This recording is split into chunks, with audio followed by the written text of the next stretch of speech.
Yo, what is good, YouTube, and welcome back to another JC2K video. In today's video, we're going to be ranking the top 10 best shooting guards in NBA 2K23 MyTEAM. Before we hop into the video, if you haven't already, make sure you hit that subscribe button. Help me push towards the 11,000 subscriber mark on the channel. I upload every single day, and I would really appreciate it if y'all do subscribe. Without further ado, let's hop right into it. Starting off with the number 10 spot, I'm going to go with the brand new Brandon Ingram that came out a couple days ago in the Phenom set. This card is very solid. He's got good size at 6'7", a 7'3" wingspan, hotspots from everywhere, 16 hops include limitless takeoff, posterizer, a bunch of good shooting badges, and a bunch of good playmaking badges. He's not the most elite defender in the world, but he's decent. He's a very good slasher, very good shooter. Very good shooter and very fast. I don't love the release on very quick, but I do think it's pretty good. Sigs are great, at least in the half court. I like Jimmy's size, but I love the tray escape. He's got good dunk animations, normal leaner. I might even be a little bit low on this card, to be completely honest, but the shooting guard position has become pretty stacked as of late, and there definitely are some cards that I do prefer slightly to this BI card, but I do think he is a very solid option at the shooting guard position. Honestly, I might even be a little bit low on him because I have not really used him, so keep that in mind, but we're going with him at number 10. Number 9 is going to be Alex English, the unlimited reward for this season. I like this Alex English card a lot because I'm a big fan of his release. Also 6'7", hotspots from nearly everywhere, amazing slasher, super solid shooter, can get every badge so you can add limitless range in Agent 3. Playmaking badges are really solid, and he's a better defender than Brandon Ingram, which I'm a fan of. Just as good of a dunker, just as quick. Shooting badges and stats aren't quite as good, but he does have an improved release in my opinion. I think Carmelo's release on quick is really good. Normal leaner, solid sigs. Honestly, Ingram does have the slightly better sigs. Alex English still has great dunk animations and everything though, and still is a great card. I just like the fact that he's a little bit better defensively than BI. That's probably the main reason I have him over Brandon Ingram, so for that reason we slide him in at number 9. Number 8 is going to be Ray Allen, one of the better free rewards that we've gotten this year. He was a top 3 shooting guard in the game when he first came out. Definitely a big fan of him. Yeah, so 6'5" with a 6'8" wingspan, hotspots from everywhere, 15 hoffs, bully, posterizer, a bunch of great shooting badges, clamp breaker, quick first step, defensive badges, anchor and glove. Anchor's huge because he's only 6'5". That's nice to have.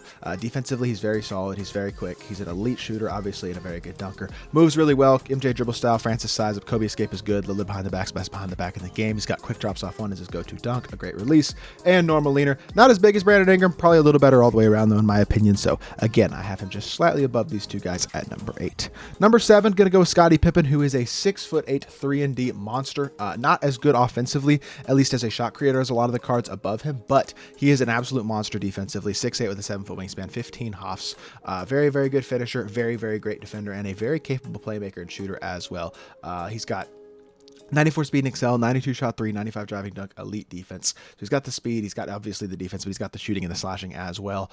Scottie release on quick is really good. Normal leaner, not the best sigs, but that is okay. I mean, they're not terrible. I guess they're just not top tier elite sigs in my opinion. Doesn't have an elite level size, elite level escape, or elite level behind the back. He's got like the 2nd, 3rd, 4th best animation at each of those spots. So not quite as amazing, but I do think he is very good, and I'm a big fan of the card still, especially for what he can do on the 3-and-D end of the court, or 3-and-D aspect of the court. Same thing with Grant Hill. Grant Hill is a very similar card to Scottie Pippen. They're both 6'8". They're both really big and really good defenders at the shooting guard position. Hotspots from everywhere, 30 hoffs. I love the fact that he's got 30 hoffs, and all around amazing hoffs as well. Defensively, it's just incredible, but shooting, slashing, and playmaking as well. Super fast, great shooter, great dunker. One of the best slashers in the game, in all honesty. Release is also really good. It's super fast, which I'm a big fan of. Does not have an amazing leaner. He's one of the few cards on this list that don't have normal leaner, but I can live with it. Sigs also aren't great. I just don't care that much because he's so good still. He's just a perfect 3-and-D card. You don't really need him to play make that much. He and Scottie Pippen are two of the best options in the game to stop Tracy McGrady, which is really valuable. Even if they're not going to give you quite as much in terms of the playmaking aspect of the game, they're going to be awesome on the defensive end of the court and awesome catch and shoot shooters.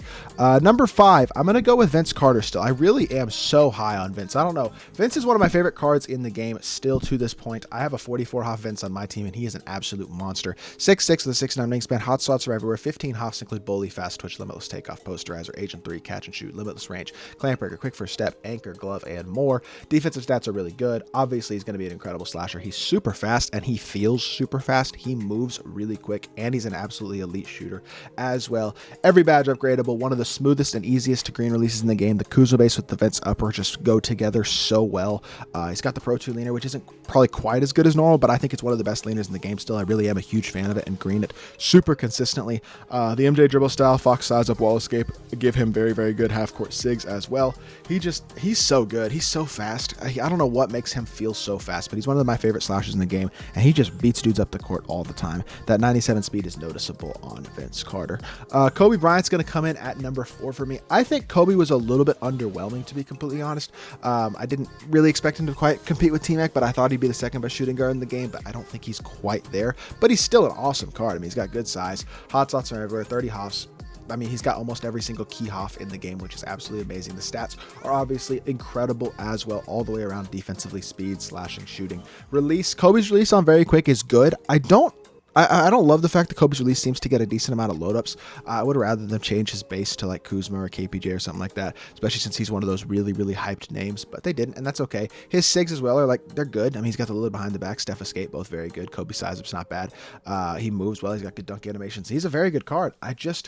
I don't feel like he plays at the next level, elite level, that would put him in the top 2 or so. Some people might think so, but for me, it's pretty close, especially between 2 through 4. So I'm going to put Kobe at number 4. Number 3 is going to be Billy Knight. I really like this card a lot.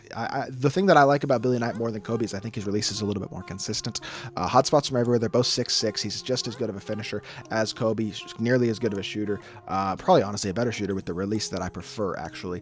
Clamp breaker and quick first step, as well as great defense still. Defensive stats are still really good. He's still very quick, still a great shooter, still a great slasher. The Rudy Gay base Oscar upper is just phenomenal. That Oscar upper is the best upper in the game, which really helps out any release. And Rudy base is already amazing. Normal leaner, MJ dribble style, Donovan Mitchell size up, John Wall escape, and the lid behind the back, all of which are top sigs. He is a monster in every single way. Front clutch dunk animations as well, even without quick drops. I just think Billy Knight's a stud, so he comes in at number 3. Number 2 is going to be a surprising one to people, I think. I think Clyde Drexler is the second best shooting guard in the game. Number 1, player build on this card is really good. He looks big. That's a big thing. He's really good defensively. I was really, really impressed with this card when I did gameplay with him, which is up on my channel from last week. Hotspots from basically everywhere, 30 hoffs. Obviously, you know he's going to be an exceptional finisher, but he's a really good shooter, amazing playmaker, and a top-tier defender as well.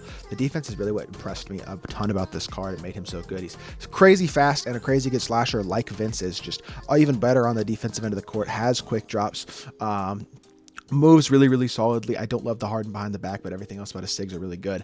And then the Clyde release on very quick is also really smooth, straight up and down, easy to green. Definitely a release that I like a lot. And he's got Pro 2 leaner, which I don't know. There's something about that leaner. I know it's not normal, but I really, really like it a lot. That is not, in my opinion, a detriment to a card at all if they have Pro 2 leaner instead of normal. But number 1, I don't think this is a debate. Tracy McGrady is the best shooting guard in the game, and it's not particularly close right now.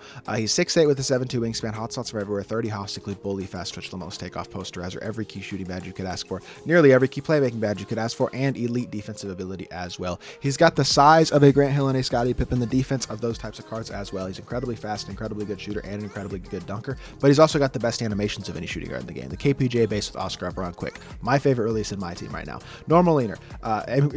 Very, very good sigs. He doesn't have Trace escape, but Curry escape's still really good. The lid behind the back. The T-Max size is one of the best sizes in the game. He's got front clutches, even without quick drops. I don't care. He's 6'8". He moves like an absolute god, has my favorite release in the whole game, and he's an absolutely exceptional defender. I think he's the best shooting guard in the game, and I don't think it's particularly close. Absolutely massive fan of the cards. So with that being said, that is going to do it for this video. I hope you all did enjoy. If you did, make sure you hit that like button, leave a comment, and subscribe. I'll be back with more 2K content very, very soon, and I appreciate y'all. Peace.